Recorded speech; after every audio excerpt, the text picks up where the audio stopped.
नमस्कार, ABC channel में आपका स्वागत है। मैं हूं सचिन श्रीवास्तव और आप मेरे साथ देखेंगे आजमगढ़ से जुड़ी खबरें।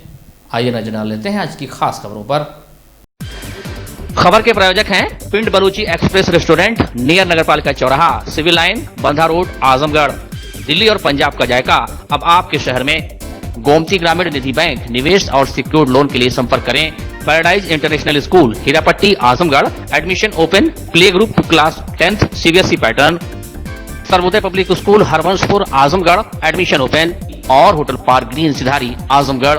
कातिलाना हमले के 25 साल पुराने मुकदमे में शनिवार को एमपी एमएलए स्पेशल कोर्ट ने सपा विधायक रमाकांत यादव, अकबर अहमद डंपी समेत 36 आरोपियों के विरुद्ध आरोप निर्धारित किया।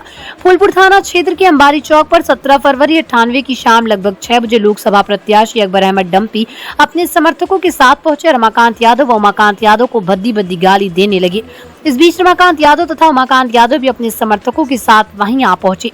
दोनों तरफ से गाली गलौज तथा क्रॉस फायरिंग होने लगी, जिससे अफरा तफरी मच गई। इस मामले में फूलपुर थाने के सब इंस्पेक्टर वेद प्रकाश सिंह ने रमाकांत यादव तथा अकबर अहमद डंपी समेत कई अन्य पर मुकदमा दर्ज कराया था। पुलिस ने जांच पूरी करने के बाद 1998 में रमाकांत यादव, उमाकांत यादव, अकबर अहमद डंपी समेत 79 लोगों के विरुद्ध चार्जशीट न्यायालय में भेजी थी। इस मुकदमे की पत्रावली कई सालों तक इलाहाबाद हाई कोर्ट के आदेश पर स्थगित रही। बाद में स्टे खत्म हो जाने पर 25 जुलाई 2022 को रमाकांत यादव ने न्यायालय में आत्मसमर्पण कर दिया। वहीं अकबर अहमद डंपी ने इलाहाबाद हाईकोर्ट से अग्रिम जमानत ले ली। मजिस्ट्रेट कोर्ट ने 38 आरोपियों के विरुद्ध पत्रावली सत्र न्यायालय को सुपुर्द कर दी। शनिवार को इस मुकदमे में रमाकांत यादव, अकबर अहमद डंपी समेत 36 आरोपी न्यायालय के समक्ष उपस्थित हुए। एमपीएमएलए कोर्ट के जज ओम प्रकाश वर्मा ने सभी आरोपियों पर आरोप निर्धारित किया। सभी आरोपियों ने अपने ऊपर लगाए आरोप से इनकार किया।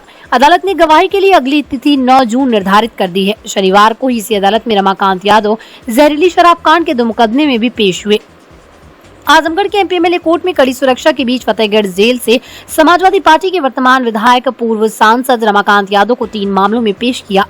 वहीं पूर्वी सांसद अकबर अहमद डंपी की भी इन्होंने से एक मामले में पेशी हुई। रमाकांत यादव की अंबारी चौक फायरिंग मामले के अलावा पिछले वर्ष अहरौला के माहौल में जहरीली शराब के मामले में भी पेशी हुई। अब इन तीनों मामलों की अगली सुनवाई 9 जून को होगी, जिसमें गवाही दर्ज होगी। रमाकांत यादव के अधिवक्ता आद्या प्रसाद उपाध्याय ने बताया कि रमाकांत यादव की अंबारी में धारा 307 और अहरौला के शराब कांड के 2 मामलों में पेशी थी, जिसमें आज चार्ज बना। कोर्ट से निकलते वक्त रमाकांत ने कहा कि सरकार फर्जी मामले में फंसा रही है। अंबारी फायरिंग मामले में हाई कोर्ट से आए मुकीम अहमद अधिवक्ता ने कहा कि वो भी इस मामले में मुलजिम बनाए गए जब वो 18.5 वर्ष के थे, जिसमें पुलिस का ये कहना था कि चुनाव के दौरान रमाकांत यादव और अकबर अहमद डंपी प्रत्याशी थे। बता दें कि वर्ष 1998 के लोकसभा चुनाव के दौरान सपा प्रत्याशी रमाकांत यादव, बसपा प्रत्याशी अकबर अहमद डंपी दोनों कई बार चुनाव में आमने सामने हुए, लेकिन आज जब कोर्ट में पेशी हुई तो अब दोनों ही परंपरागत प्रतिद्वंदी अगल बगल ही बैठे थे। एक 307 अंबारी का, जिसमें डंपी भी मुझे और 2 अरौला आने का जो शराब कांड है, उन्हें 3 मुकदमों में पेशी थे, तीनों में चार्ज हुआ। तो क्या तारीख पड़ी? 9/6 पे तीनों की तारीख पड़ी जी, एविडेंस जी, गवाही के जी। तारीख।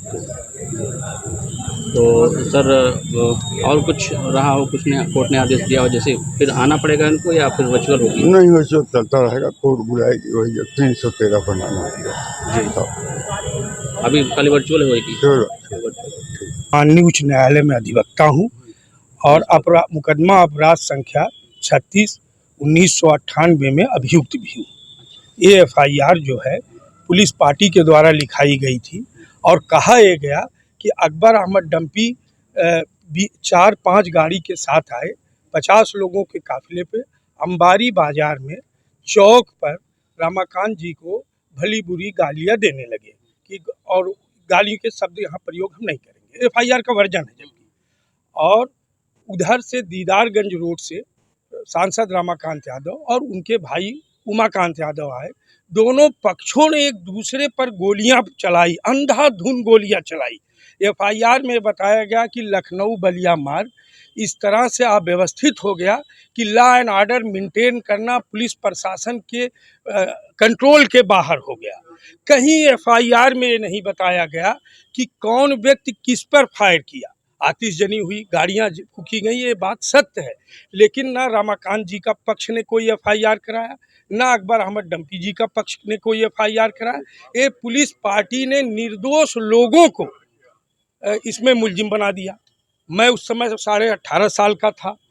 सर्किल ऑफिसर ऑफ पुलिस से मुझे दूसरी बात की दुश्मनी थी, उन्होंने मुझको मुलजिम बना दिया। जो लोग जहाँ मिले, किसी को उन्होंने कुछ नहीं किया, रोड पे जो जहाँ चलता मिला। हमारे मित्र बड़े सम्मानित हैं, आ रहे वहीं हमारे मित्र बड़े सम्मानित हैं, इनको इसलिए मुलजिम बना दिया कि अपने भाई के, इनके भाई वहाँ हॉस्पिटल चलाते हैं, वहाँ ये मिल गए, नाम पता पूछे, एक है मैं बिंदवल का नौमानी हूँ, उन्होंने कहा कि आप अरेस्ट हो गए। आज 38 लोग कमिट होके फाइल आई थी, फ्रेमिंग ऑफ चार्ज पर 38 लोग मौजूद थे, जिसमें पूर्व सांसद अकबर अहमद डंपी साहब और फूलपुर के वर्तमान विधायक भाई रमाकांत जी, सब लोग मौजूद थे। उनके इन लोगों के अतिरिक्त और 36 लोग मौके पे मौजूद थे। अब यहीं से ट्रायल स्टार्ट होगा। अगली तारीख 9 जून की फिक्स है और अब यहीं से ट्रायल की प्रक्रिया प्रोसीड करेगी। ये है स्थिति। कांग्रेस प्रदेश अध्यक्ष बृजलाल खाबरी का शनिवार को आजमगढ़ में जगह जगह स्वागत किया गया। इसके बाद नेहरू हाल के सभागार में आयोजित स्वागत अभिनंदन समारोह में पहुंचे, जहां पार्टी के पदाधिकारियों व कार्यकर्ताओं ने माला पहनाकर उनका जोरदार स्वागत किया। इस दौरान सैकड़ों लोगों ने कांग्रेस की सदस्यता ग्रहण की। अध्यक्षता प्रभु नारायण पांडे प्रेमी व संचालन तेज बहादुर यादव ने किया। स्वागत से अभिभूत प्रदेश अध्यक्ष बृजलाल खाबरी ने कहा कि कांग्रेस ने पिछले 70 साल में देश में विकास को गति दी, लेकिन भाजपाई उसे बेचने में जुटे हैं। उनके विकास का मॉडल भेदभाव एवं धर्म जाति पर आधारित है, जिससे जनता समझ चुकी है। कांग्रेस पार्टी देश सेवा में लगी है। राहुल गांधी की अगुवाई में पार्टी जीतेगी। सदस्यता ग्रहण करने वालों में जमील अहमद, वरिष्ठ अधिवक्ता हाईकोर्ट गिरीश चतुर्वेदी, उत्तर प्रदेश कर्मचारी संगठन के नेता पूर्व कार्यवाहक प्रमुख राम आशीष पांडे के साथ ही सैकड़ों लोग शामिल रहे। इस दौरान पीसीसी सदस्य चंद्रपाल सिंह यादव, सुनील सिंह, सुरेंद्र सिंह, हवलदार सिंह, राना खातून, श्रीमती किरण भारती, शीला भारती, रीना मौर्य, ज्ञानमती मौर्य, मंसूर अहमद, मुन्नू यादव, बेलाल अहमद, शमसुद्दीन अहमद, एडवोकेट श्याम देव यादव, प्रदीप यादव, विजेश यादव, राम प्यारे यादव, ब्रजेश पांडे, ओम प्रकाश यादव आदि मौजूद रहे। कांग्रेस का एक कार्यक्रम पूरे प्रदेश के अंदर शुरू हो गया है। हम जहाँ जहाँ भी जाएंगे वहाँ तमाम दलों के लोग अपने अपने दलों को छोड़ करके कांग्रेस के नेता आदरणीय राहुल गांधी जी, आदरणीय खड़गे जी, आदरणीय प्रियंका गांधी जी, आदरणीय सोनिया गांधी जी के विचारों से ओतप्रेत होकर के कांग्रेस पार्टी की सदस्यता लेने के लिए आतुर हैं, व्याकुल हैं। और उसी क्रम में आज हम आजमगढ़ में आपके इस हॉल में आए हैं। हमारे साथ सैकड़ों लोग विभिन्न दलों को छोड़ करके कांग्रेस पार्टी की सदस्यता ग्रहण करने के लिए आए हैं। उसी कार्यक्रम को मुझे बुलाया गया है। उस कार्यक्रम में मैं चीफ गेस्ट होने के नाते सभी साथियों को पार्टी में शामिल होने की बधाई, धन्यवाद, शुभकामनाएं दें। इस देश को बचाने के लिए लोग आतुर हैं, देश बचे। और इस देश को बचाने के लिए तमाम दलों के लोग पार्टियों को छोड़ करके कांग्रेस पार्टी के नेता राहुल गांधी जी के साथ चलने को तैयार हैं। क्या देश को खतरा नहीं है? सब तो बेचा जा रहा है। जब बेचते बेचते सारा देश बिक जाएगा तब खतरा समझ में आएगा। इस देश को खतरा है सत्ताधारी दल के उन तमाम लोगों से जो टुकड़े टुकड़े करके देश को बेच रहे हैं। कभी रेल बेच दे रहे हैं, तो कई हवाई जहाज बेच दे रहे हैं, कई हवाई अड्डा बेच दे रहे हैं। तो जो तरीके का जो बिक्री खुली हुई है, इसको रोकने के लिए जनता ने मन बना लिया है और इसको रोकने के लिए आदरणीय राहुल गांधी जी आगे आए हैं। अमृत भारत स्टेशन योजना के तहत वाराणसी मंडल के स्टेशनों में आजमगढ़ को भी चयनित किया गया है। अमृत भारत योजना के अंतर्गत आजमगढ़ स्टेशन को पुनर्विकसित कर यात्रियों को अत्याधुनिक यात्री सुविधाएं प्रदान की जाएंगी। आजमगढ़ शहर की कला एवं संस्कृति को समाहित करते हुए स्टेशन के स्वरूप को विकसित किया जाएगा। इसके साथ ही आजमगढ़ स्टेशन की पार्किंग, अप्रोच, प्रकाश व्यवस्था तथा साइनेज में भी वांछित सुधार किया जाएगा। अमृत भारत योजना के अंतर्गत 27 करोड़ 5 लाख की लागत से आजमगढ़ स्टेशन को पुनर्विकसित कर अत्याधुनिक बनाया जाएगा, जिसमें 5 करोड़ 4 लाख की लागत से आजमगढ़ स्टेशन के सर्कुलेटिंग एरिया, संपर्क मार्ग, पानी की निकासी के साथ ही पैदल आने जाने वाले यात्रियों के लिए पाथवे का निर्माण कराया जाएगा। 8 करोड़ 24 लाख की लागत से स्टेशन के फ्रंट लुक व स्टेशन भवन को आकर्षक बनाया जाएगा। 4 करोड़ 7 लाख की लागत से नए पैदल ऊपरगामी पुल का निर्माण होगा।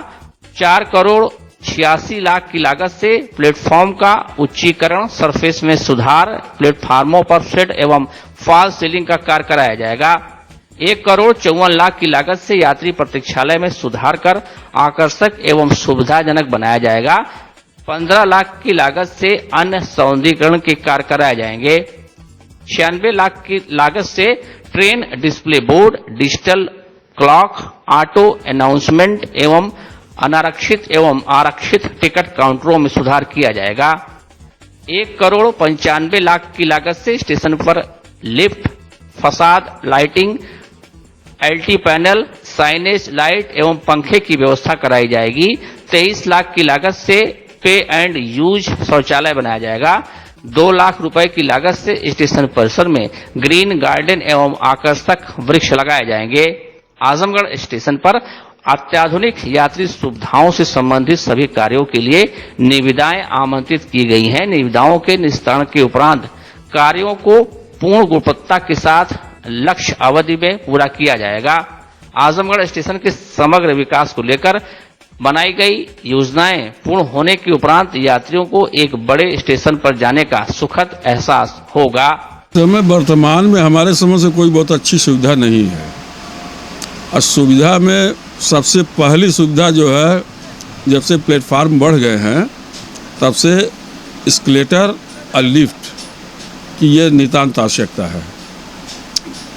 2 फुट ओवर ब्रिज की ज़रूरत है। 1 फुट ओवर ब्रिज ब्लॉक के साइड से इस पार आने के लिए लोगों को चाहिए, और 1 ओवर ब्रिज जो है यहाँ पर आपके पूरब साइड में प्लेटफार्म से इस 1 नंबर प्लेटफार्म पे आने के लिए चाहिए।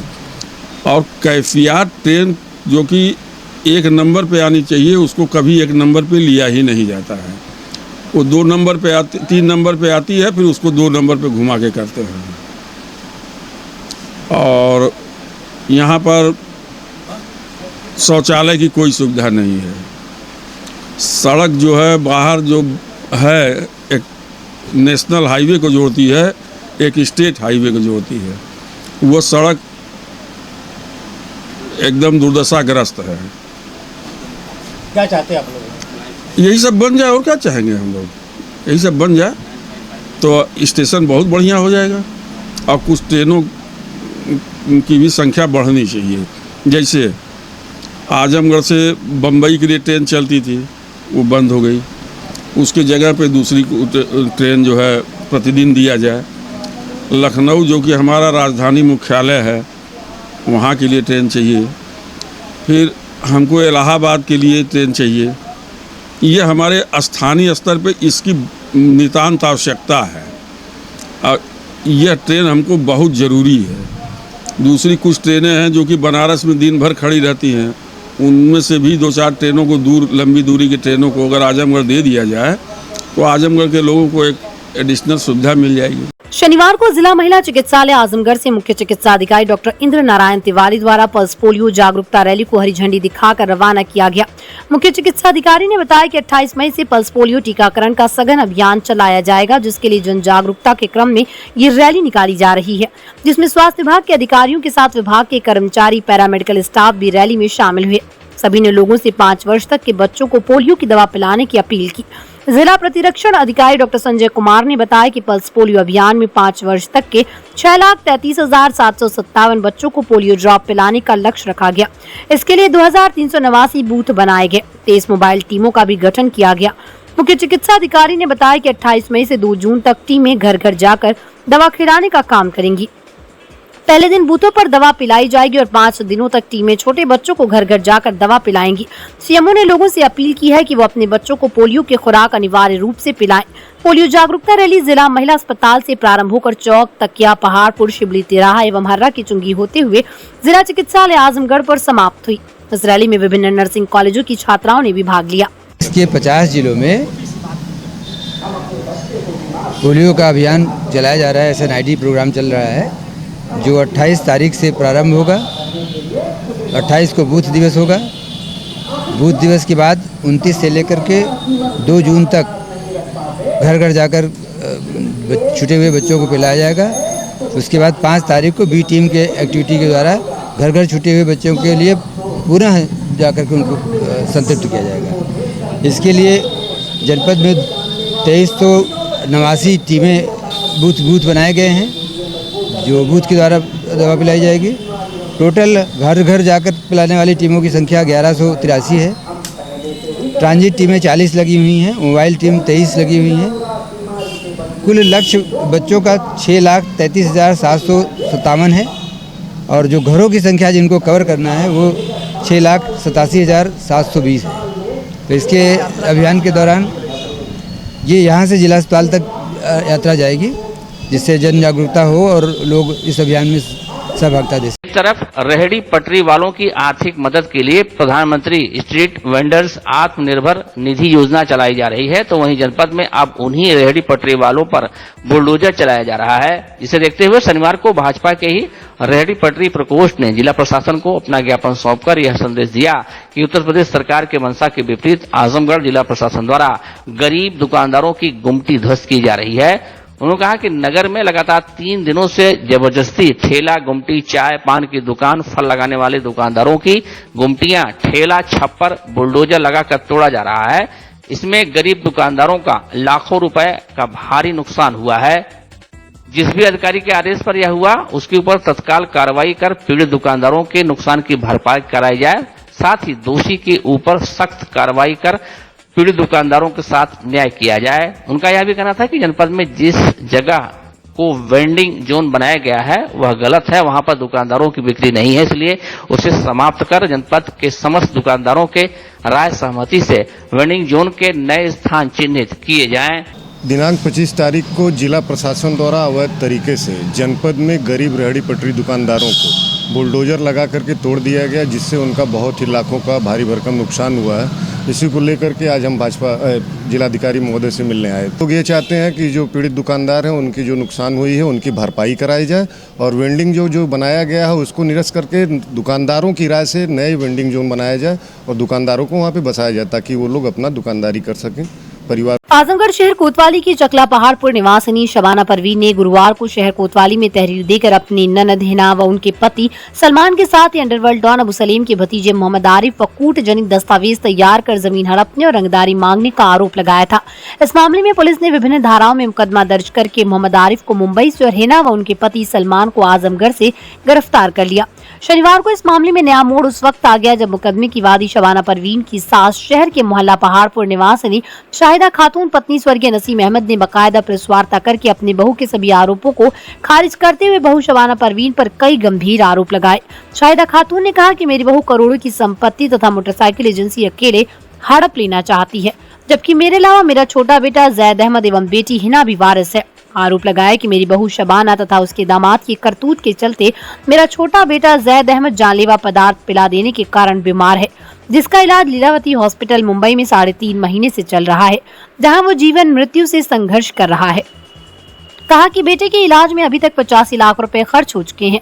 उसकी जान बचाने के लिए मैं अपने नाम की जायदाद, जिसमें कुछ ज्यादा जायदाद तनहा मेरे नाम भी है, बेचना चाहती हूँ, परंतु मेरी बहू और उसका दामाद मुझे मेरी संपत्ति बेचने नहीं दे रहे। शाहिदा खातून ने बताया कि उनके पति स्वर्गीय नसीम अहमद ने साइकिल के पंचर बनाने से लेकर तरक्की की तमाम ऊंचाइयां प्राप्त की, जिसमें हमारी हीरो होंडा मोटरसाइकिल की एजेंसी ने काफी नाम कमाया।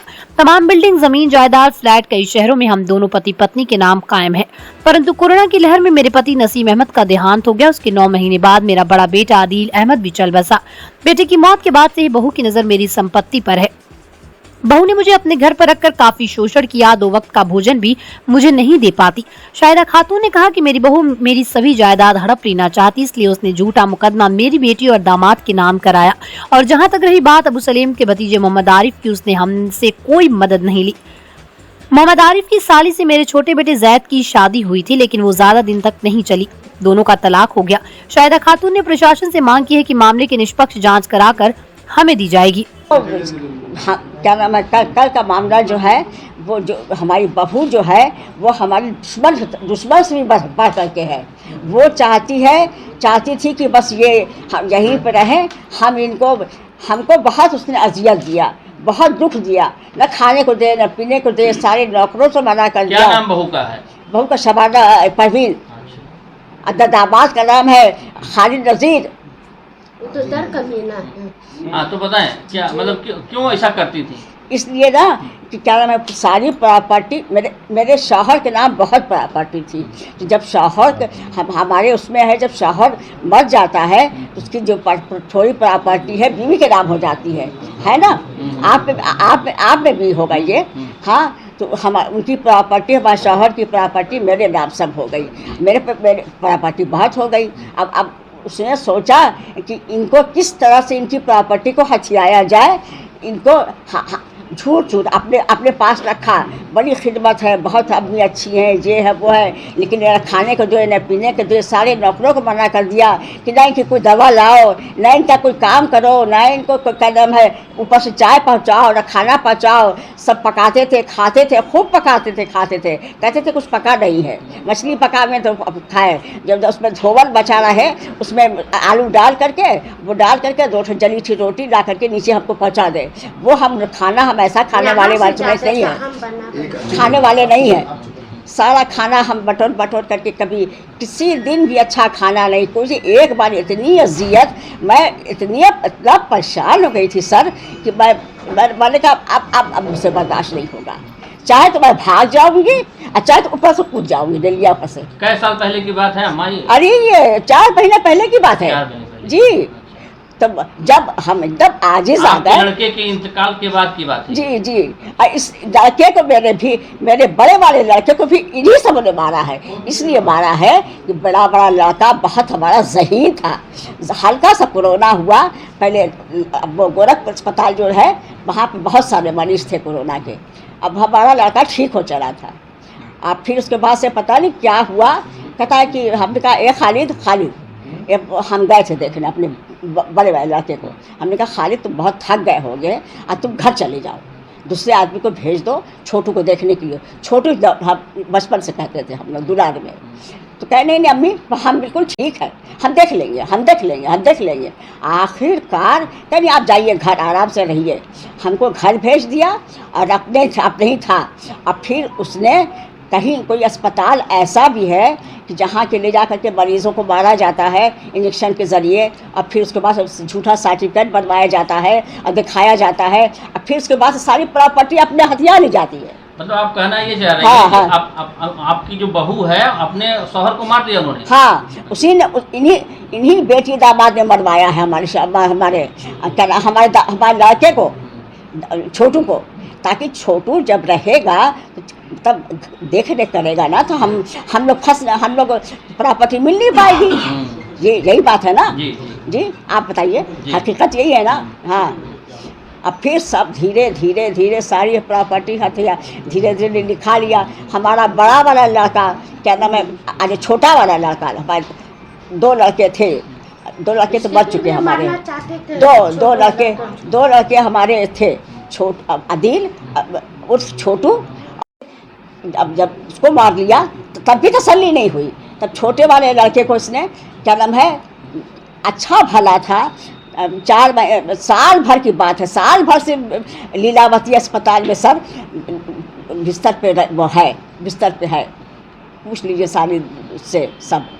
और उसके बाद से पैसा के मांगा कि इलाज के लिए पैसा दे दो। कैसे, लीलावती अस्पताल में पैसा बहुत लगता है ना, तो कहता कितना पैसा दिया जाएगा। जो मुकदमा कराया है वो झूठा है, आप ये कहना चाह रहे हैं? जी हाँ। सच्चाई बताइए क्या है? सच्चाई यही है, क्या नाम है, उसने हमारे जैद को भी अपने राह से हटाना चाहा तो कहता कितना पैसा दिया जाएगा। तो फिर मजबूर होकर के हमने अपनी प्रॉपर्टी बेची दक्षिणामपुर। पैसा हम कहाँ से देते लीलावती वालों को, पैसा बहुत लगता है ना। जी हाँ, अरे बहुत पैसा अब तक लग चुका है, 50 लाख लग चुका है, इससे ज़्यादा ही लग चुका है। अभी परसों नरसों हमने 20-25 लाख रुपया भेजा है लड़के के लिए, इलाज के लिए। अब माशाअल्लाह थोड़ा लड़का ठीक हो चला है। फिर भी अभी उसका भी नाम ले रही है कि जैद ने ऐसा किया, जैद ने ऐसा किया। अब हाँ, जैद को मारने के लिए 2-3 आदमी लेकर के गई थी। फिर इसके शबाना परवीन के 2-3 आदमी गए थे मारने के लिए जैद को। चाहती हैं कि हम सब काम ख़त्म करके शबाना पे और खालिद नज़ीर पे सख्त कार्रवाई कीजिए और क्या नाम है उन सबों को रास्ते से हटाइए, हमको सुकून की ज़िंदगी जीने दीजिए। तो अपनी ज़िंदगी अपने खुद से जीने दिया जाए। हाँ, हमारे पास पीछे क्यों सब लगा? सब उन्हें मार करके भी सबको चैन नहीं मिला है कि हट जाए, रास्ते से हट जाए, इनको जीने दे आराम से, इनकी बेटी दामाद को इनको जीने दे। तो मुकदमा जो हुआ है उसकी जांच हो जाए। हाँ। और जांच के बाद जो सही है वो होना चाहिए। जी जी जी जी आप बताएं क्या है मुकदमा? यही है कि झूठ इल्ज़ाम लगा करके कि ऐसे है तो ऐसे है, हमारी सारी प्रॉपर्टी इन्होंने हथियार लिया है, लिख लिया है, ये कर लिया है, वो कर लिया है, किसी तरह से हमारे कब्जे में हो जाए, इनकी प्रॉपर्टियाँ जितनी बची खुची है वो भी हो जाए।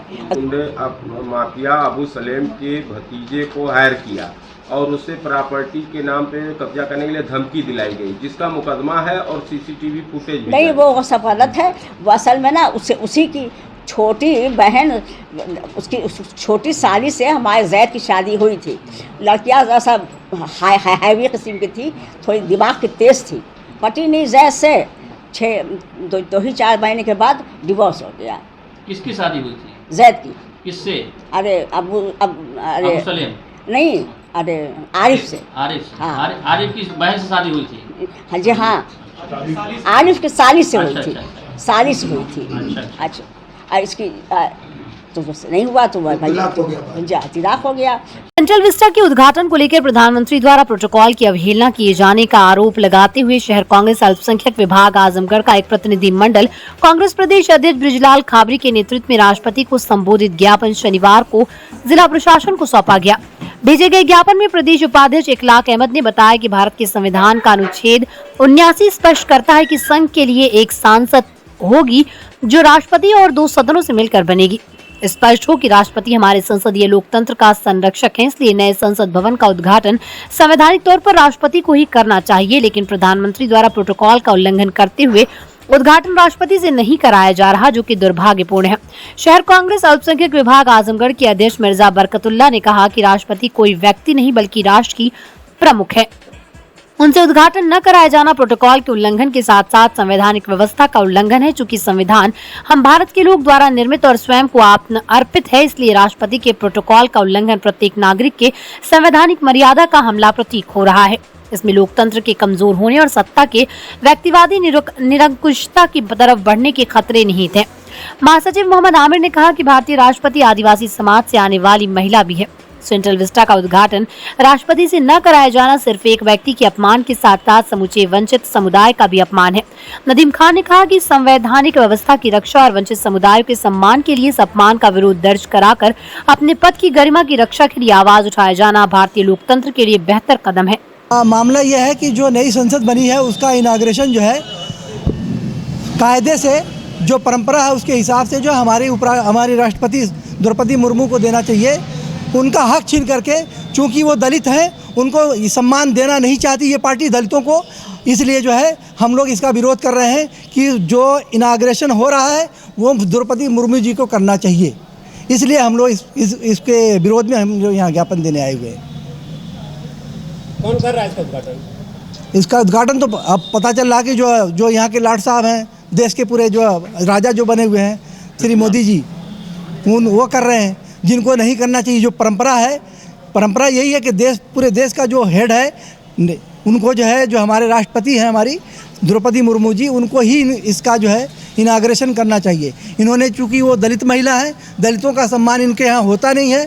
ये जो है चाहते हैं कि दलितों को, बैकवर्डों को, माइनॉरिटी को, अल्पसंख्यक को दबा के रखें। उसी का एक नतीजा है कि ये लोग जो है ये जो है एक शुभ कार्य जो है किसी दलित महिला से नहीं कराना चाह रहे। उसी के विरोध में हम लोग ये सिर्फ आजमगढ़ में नहीं, पूरे प्रदेश में जो है हम लोग ज्ञापन दे रहे हैं और अपना विरोध दर्ज कर रहे हैं।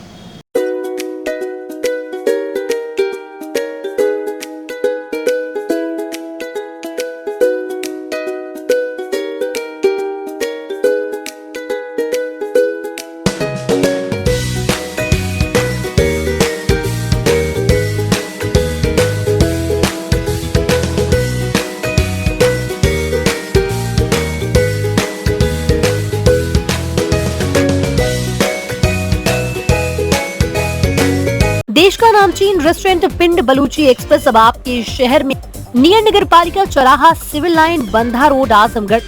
11 राज्य के 18 शहरों में 62 रेस्टोरेंट्स। धूम मचाने के बाद 63वां रेस्टोरेंट आजमगढ़ में। पिंड बलूची एक्सप्रेस रेस्टोरेंट में आपको मिलेगा नॉर्थ इंडियन वेज और नॉन वेज की लजीज और जायकेदार डिशेस। रेस्टोरेंट में उत्तर भारत, खासकर दिल्ली व पंजाबी स्टाइल के वेज नॉन वेज रेसिपी की विशेष सौगात। लजीज व्यंजनों के शौकीन आजमगढ़ वासियों को मिलेगा दाल मखनी, दही कबाब, ढाबा मटन, चिकन, अजवाइन का अनोखा स्वाद। आपके रेस्टोरेंट का नया पता पिंड बलूची एक्सप्रेस, नियर नगर पालिका चौराहा, सिविल लाइन, बंधा road, Azamgarh. Sarvodaya public school near RTO office, Harbanspur, Azamgarh, affiliated to CBSE. Admission open for classes nursery to 9th and 11th. Dedicated, experienced and well qualified staff. Computer science from class 1st onwards. Playground with lush green campus. Yoga, art and craft, drawing, music, dance classes. Separate composite laboratories. Separate classes for girls. Well-stocked library. Hostel facility available. Free health checkup in Sarvodaya Hospital. Paradise International School, Hirapatti, Azamgarh. Admission open. Play group to class 10. CBSE pattern English medium school. In-house developed digital learning platform.